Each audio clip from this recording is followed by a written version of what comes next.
বিরাট বড় ধরনের একটা পরিবর্তন হয়েছে কালচারে। জামাত ইসলামী গৃহপালিত 11 দল গৃহপালিত বিরোধী দল নয়। এত বছর ধরে যে সংসদের ধারা দেখে এসছেন তার মধ্যে কোনো পরিবর্তন আছে কি? আপনি তো বলে দিয়েছেন এবং ভাইও বলেছেন কিছুটা, অবশ্যই একটা বিরাট বড় পরিবর্তন হয়েছে।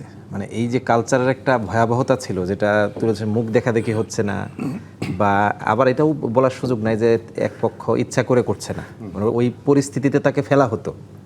মানে আপনি যে মুখ দেখবেন না আমার, আমি এটা করে দিচ্ছি পরিবেশ আর কি, তাহলে আপনি আর এমন কথা শুনছেন আমার কাছ থেকে যে আপনারা এই স্বাদ নাই আমার মুখ দেখার আর কি, এই পরিবেশটা ছিল আর কি। বাট এখন বিরাট বড় ধরনের একটা পরিবর্তন হয়েছে কালচারে।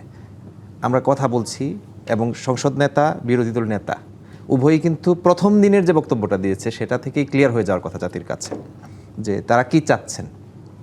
বিরোধিতার খাতিরে বিরোধী দলের পক্ষ থেকে বিরোধিতা হবে না, এটা তিনি ক্লিয়ার করেছেন এবং দুটো অধিবেশনে এটি নিশ্চিত হয়েছে।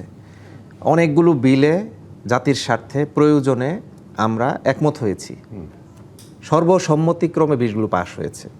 অনেকগুলো বিলের বিরুদ্ধে আমরা শক্ত অবস্থানে গিয়েছি এবং ওয়াকআউট করেছি। সর্বশেষ আজকে একটি বিল পাশ হয়েছে, এটি নিয়ে দেখেছেন কি টাইপের টক হয়েছে সেখানে আর কি। অর্থাৎ এই যে একটা কালচার, অর্থাৎ আপনি গৃহপালিত বিরোধী দল কিনা এরকম কথাবার্তাও এখন চলছে না। জামাত ইসলামী গৃহপালিত 11 দল গৃহপালিত বিরোধী দল নয়। নগদ নিয়ে এলো হার না মানা হার অফার। সর্বনিম্ন 10,000 টাকা রেমিটেন্স নগদে পাঠালে থাকছে স্বর্ণের হার জেতার সুযোগ।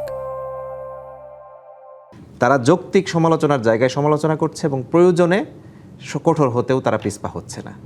বাট সরকারি দল চেয়েছে তাই আমি সবগুলো বিরোধিতা করব, একটা পজিটিভ কাজ হচ্ছে সিদ্ধান্ত, সেটাকে আমি হাততালি দিব না, এই টাইপের সংকীর্ণ মনতা থেকে এই সংসদ বের হয়ে আসতে পারছে। আমি মনে করি যে এটি একটি বড় ধরনের পরিবর্তন এবং আগামী দিনে আমার কাছে মনে হচ্ছে যে যদিও অনেকগুলো প্রত্যাশার পূরণ হয় নাই, কিন্তু আমরা আশাবাদী এবং আমরা মনে হচ্ছে যে যে অবস্থানে এখন আছি যৌক্তিক জায়গায় অবশ্যই সরকার দল বিরোধী দলের অনেকগুলো দাবির ব্যাপারে একমত হবে। আসলে বিরোধী দলের দাবির বিষয় নয়, জাতীয়। আপনি আমার কাছে মানে আমার আবেগাপ্লুত হয়ে যাচ্ছিলাম আপনি যখন উপস্থাপনাটা শুরু করলেন আর কি, যে এই সংসদটা কিভাবে গঠন হয়েছে তার একটা প্রেক্ষাপট আপনি জাস্ট 10 সেকেন্ডে বলছেন আর কি।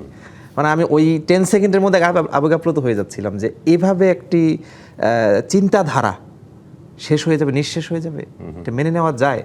তো আমরা মনে করি যে এটি শুধুমাত্র বিরোধী দলের দাবি নয়, আজকে যে জুলাই সনদ নিয়ে দাবিটা, গণভোট নিয়ে, সেটি আপামর মানুষের দাবি এবং ম্যাক্সিমাম বিএনপির লোকেরও দাবি। সুতরাং এটা মানতে বাধ্য হবে এনিহাউ।